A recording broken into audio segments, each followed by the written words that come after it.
De meeste mensen die er vandaag zijn, die hebben nog nooit gekampeerd. Dus die vinden het ook heel spannend om een tent op te zetten.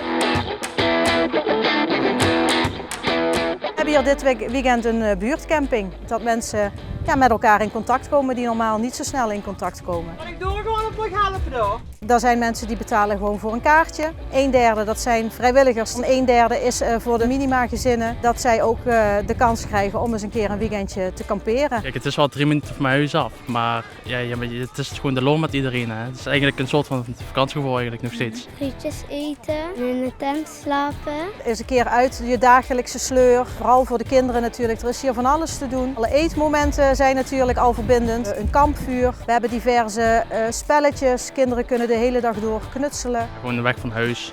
Gewoon even alles achterlaten en gewoon met andere mensen gewoon weg zijn. Dat we allemaal gelijk zijn, dat we allemaal mensen zijn en het maakt niet uit van welke cultuur of van welke beroepsgroep. Met iedereen kun je het gezellig maken.